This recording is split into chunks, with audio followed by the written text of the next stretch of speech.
Assalamu alaikum wa rahmatullahi wa barakatuh. Peace, mercy, and blessings of God be upon you. This is a new presentation from www.central-mosque.com and the Humble Heart YouTube channel. It is the 26th episode of the Making Sense series. Today, I'm going to do a quick summarization of the new Hajj system. This is a 1,000-yard view of the system, some pros and cons, and things are still not clear because this was just rolled out a few weeks ago. So this is just a summary, inshallah. If something else comes in the future, I will expound upon it, but this is going to be deliberately very quick, very high level overview, inshallah. First things first, the website is called mutawif.com.sa, www.motawif.com.sa. The premise behind this system is what Saudi Arabia wanted to do is they wanted to cut out travel agents and they wanted to deal directly with the Hajis, generally in the Western countries only. So the system remains the same for Pakistan, for Indonesia, for India, for Malaysia, etc. But for English speaking countries, or I would say Western countries, they wanted to cut out the travel agent completely. And obviously there's a large profit revenue chunk that goes to the travel agents, and they wanted to cut that out and bite into that cherry, the profit cherry. And this is the primary reason why they've done that. And it is what it is. Just been rolled out a few weeks ago. The travel agents. So if you live in England or America or Canada or Australia, New Zealand, etc., countries like that, you can no longer go to a travel agent. You will have to go directly to this portal right here and apply for Hajj. Next, I wanted to point this out that the deadline for submitting your documents onto that portal is 13th of June. So if you're watching this video after 13th of June and you live in the West, you are gone. You cannot do Hajj this year at all. The deadline has been passed. So this was very quickly rolled out. The deadline was very short, and a lot of people have been caught out by that. And it is unfortunate. Now, let's talk about the pros and cons of the new system. So this is what people have been talking about. So what is going on here? Cons. So over the years, alhamdulillah, if Allah Ta'ala has blessed you for doing Hajj, what people used to do is they like to travel with the scholars, the ulama that they know. Okay, so if you are close to a sheikh, you're close to a mufti, you're close to a maulana, you're close to a scholar, you would go to Hajj because you have a rapport, you have, and you were attuned to this person. So that's what people did. Hajj is a major investment. Not I'm not talking about from a financial point of view, but from a spiritual point of view, from your akhirah point of view. So of course you would do Hajj with a scholar that you trust, and that's what people did. That will no longer be possible. You would go into a portal and you would just be assigned to whoever. Okay. Secondly, a lot of ulama and mashayikh, their Hajj was subsidized. You find out that these ulama have done Hajj 5 times, 6 times, 7 times, etc. And by the way, there's absolutely nothing wrong with that because they knew people. So what the Hajj group, they wanted the trustable, reliable, credible ulama. So they said, you know what, you come and guide my Hajj group, and in return, I will subsidize your Hajj, or I will not charge you for something like that. So these ulama, they worked extremely hard to teach people how to do the rituals of Hajj. So Allah Ta'ala accepts it. That will not be possible at all. You will not be able to travel with a group unless you've somehow rigged the system, but it's a different story. Secondly, people went out with the communities. You went to a masjid, so you knew brothers or sisters were in a halaqah, they knew some other sisters. So they people in the community group, they say, oh, I'm going for Hajj this year, or I'm going for Hajj. So they organized this and went with the same group. That will not be possible. So in effect, you will be doing Hajj with total strangers. The Saudi ministry will appoint leaders, or religious scholars, and they say they will appoint 3 to each group or something like that, and you will be doing Hajj with them, total strangers. You do not know anything about them whatsoever. The fourth and the biggest con of this system is that if you're doing Hajj, then it is a major act of worship, and Some people get to do this only once in their lifetime, so they want to do it absolutely right according to the understanding of Islam that they follow. For example, I follow the Hanafi madhab, so if I'm going for Hajj, I want to follow the fiqh of the Hanafi madhab. Somebody is Maliki, they would like to follow the fiqh of the Maliki madhab. Or someone is in Tasawwuf, whether you agree or disagree with their approach, but they would like to follow according to the mashayikh of their silsila, whether it is Naqshbandi silsila, Chishti silsila, Shadili silsila, anything else, or any other shuyukh that you are associated with or you like you listen to some shuyukh on YouTube and you like them, and you say, you know what, this sheikh is going for Hajj, so I would like to go in this group. No longer possible. The Saudi ministry will appoint the leaders and they will guide you according to whatever they see fit. So you have no idea whether your fiqh is being followed, your madhab is being followed, your tasawwuf is being followed, or your tariqah is being followed. Nothing. You get randomly assigned people and they guide you. Do tawaf in this way, do the rituals of Mina in this way, or whatever. It is complete.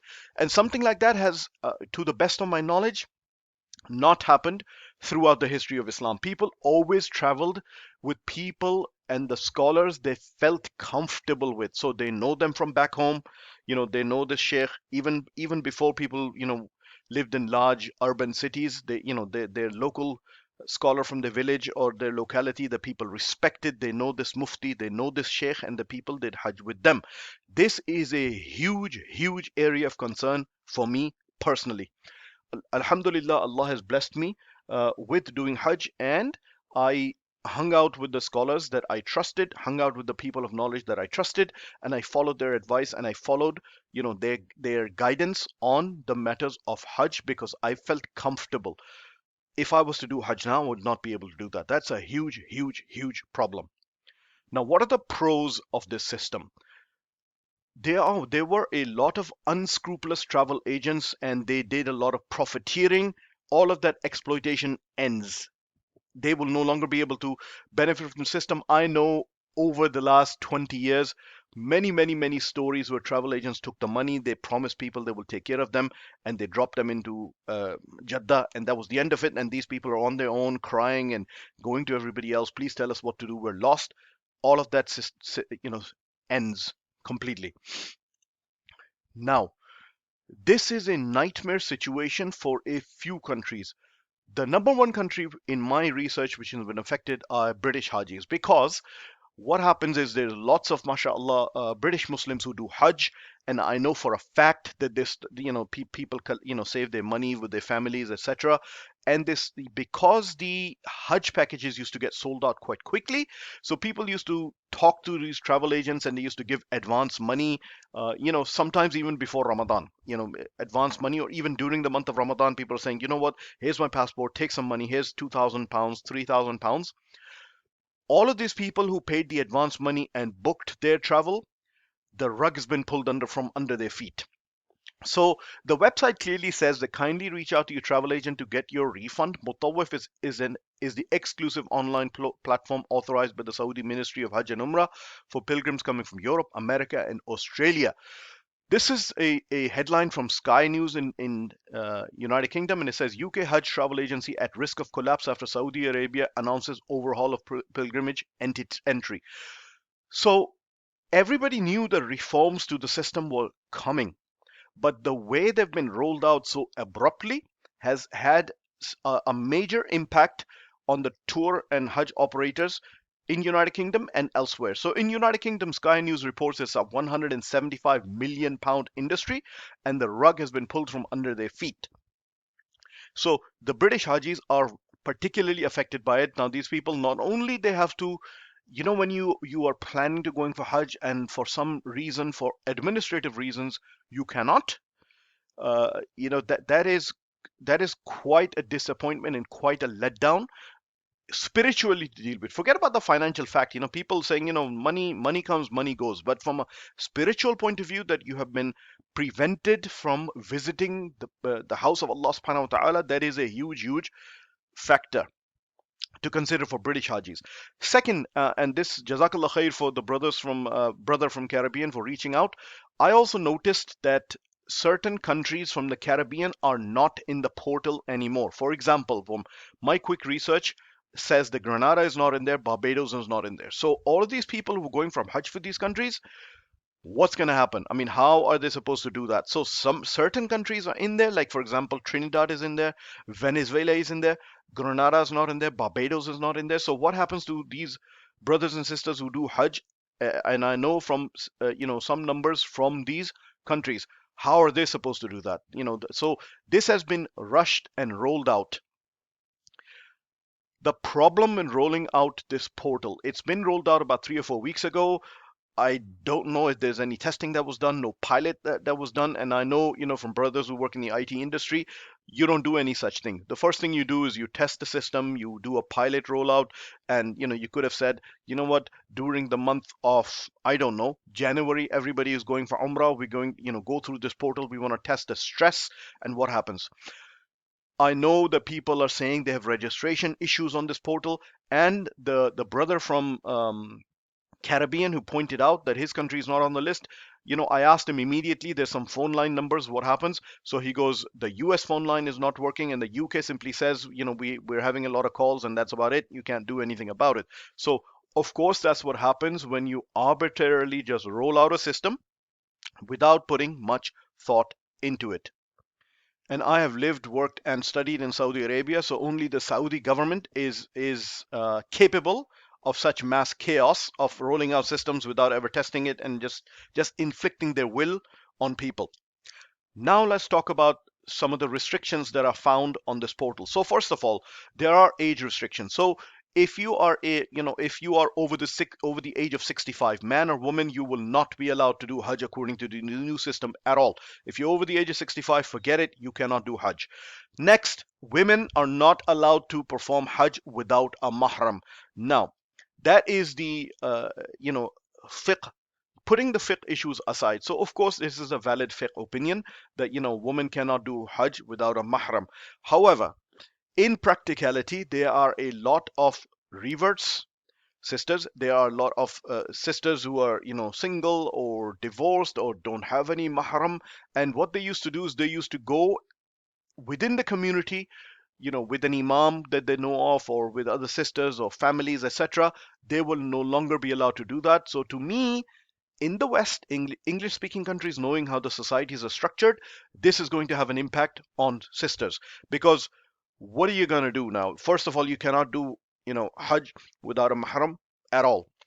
And there's already restrictions in place where people cannot do Hajj for 5 years. So imagine if you wanted to, if you knew that, my local imam, if a sister knew my local imam or somebody from my community and his family or her family is going for Hajj and this person's already done Hajj for 5 years, again, this I believe as is going to cause some problems.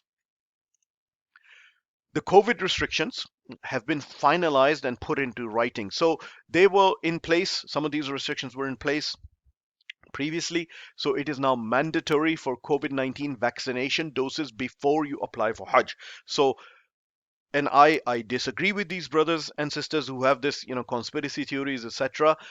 However, they will be forced to do the vaccination. Not only the vaccination, but in addition to the vaccination, you will also need a PCR test 72 hours before arrival into Saudi Arabia. So you need your vaccinations in order to apply for Hajj for this portal, and then you will need a PCR test.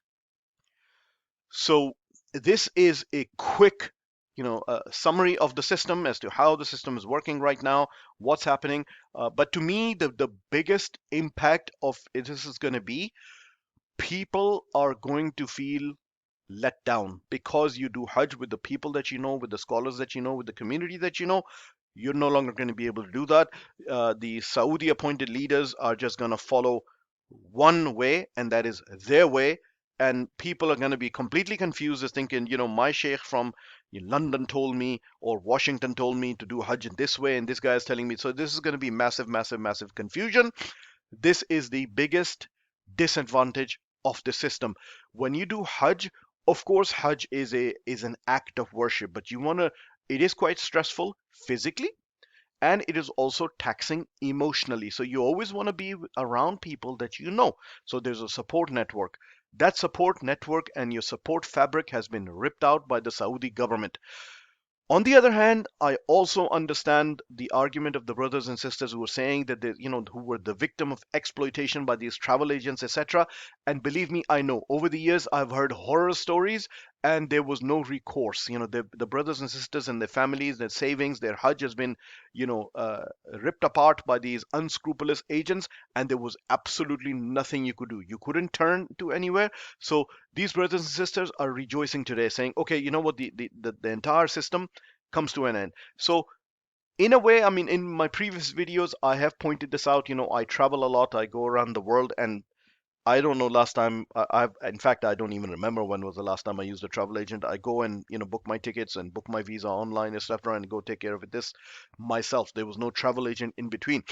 When you're doing Hajj and Umrah, you were tied to these travel agents. That link is now broken. It rightly or wrongly, that link is gone. So some people, I know a lot of Muslims who travel with their families, they like to go and buy package holidays through a travel agent, etc. I never did that. So I, have mixed feelings about that. But what I don't like is the fact that you will no longer be able to do Hajj with the ulama, with the mashayikh, with the community, with the people that you know. In fact, you're going to be numbered with some strangers who you know nothing about. May Allah subhanahu wa ta'ala help us. Let's see what happens from the feedback of the people who go and do Hajj this way, and let's see, what feedback they provide us, and we'll explore this issue later, inshallah. Jazakallahu khairan. Assalamu alaikum wa rahmatullahi wa barakatuh.